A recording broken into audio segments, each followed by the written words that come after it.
Did you know that the earliest evidence of human creativity comes from Africa?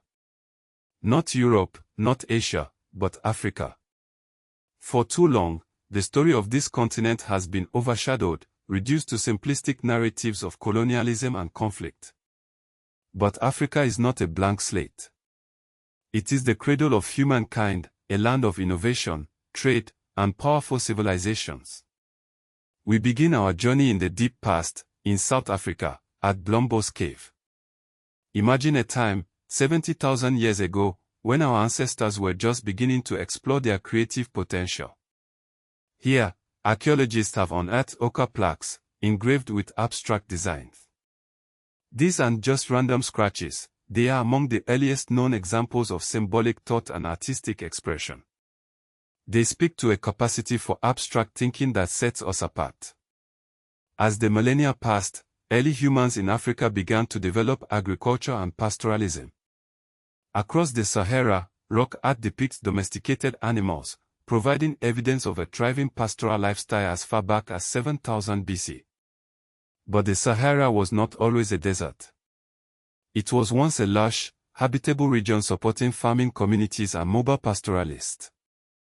As the climate changed, the Sahara dried out, forcing populations to migrate south towards the Nile Valley and other more hospitable regions.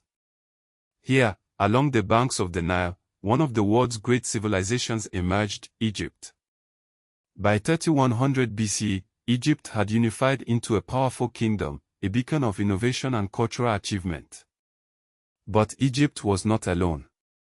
To the south, in what is now Sudan, the kingdom of Kama rose to prominence around 2500 BC.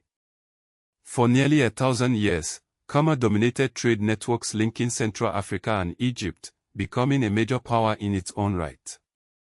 The kingdom of Kama demonstrates that Nubia was not simply a neighbor of Egypt, but a powerful rival with its own unique culture, political system, and economic influence. Moving eastward, we arrive in the Horn of Africa, where the kingdom of Aksum flourished from the 1st century CE to the 11th century. Aksum was one of the earliest Christian states in the world, adopting Christianity centuries before many European nations. Its rulers built monumental stone architecture, including towering granite monoliths that still stand today as a testament to their power and ingenuity. These obelisks were not just symbols of royal power, they were also expressions of Aksumite religious beliefs and cultural identity. By the 9th century, trade across the Sahara Desert intensified, connecting West Africa to the Mediterranean world and beyond. This Trans-Saharan trade helped to foster the growth of large state societies in the Western Sudan and facilitated the spread of Islam into West Africa.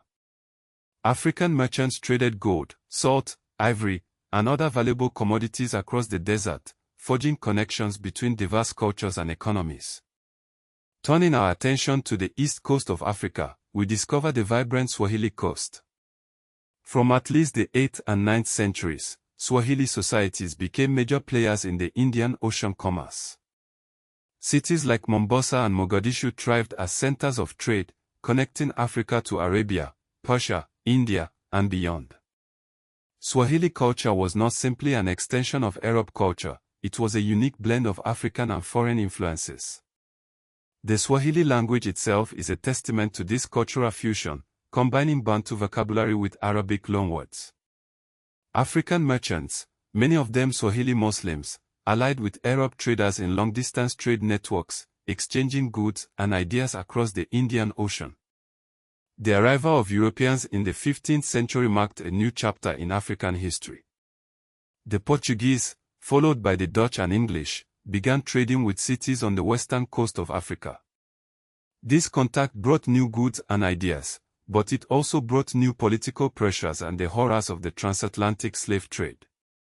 It is crucial to remember that enslavement in Africa was not solely a European phenomenon. Arab traders had been involved in enslaving Africans for centuries, transporting them across the Sahara and the Indian Ocean.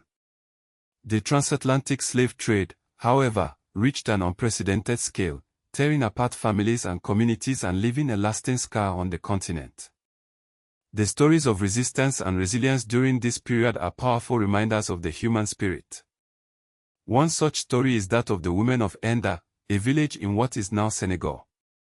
In 1819, facing capture by Arab slave traders, the women of Nder chose death over enslavement, setting fire to their village and themselves. Their story has become an emblem of resistance and dignity, a testament to the courage of those who refuse to be subjugated. These stories of resistance are crucial to understanding the complexities of African slavery.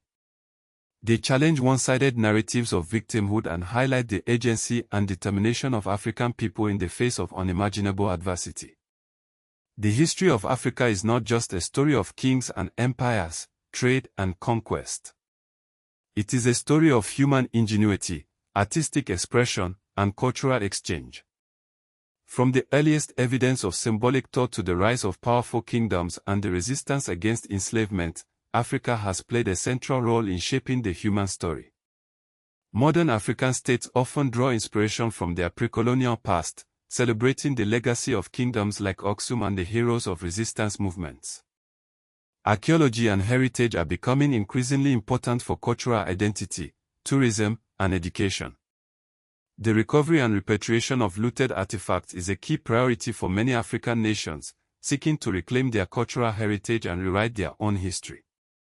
The story of African history survives not only in archives and museums, but also in oral traditions, memory, and local testimony.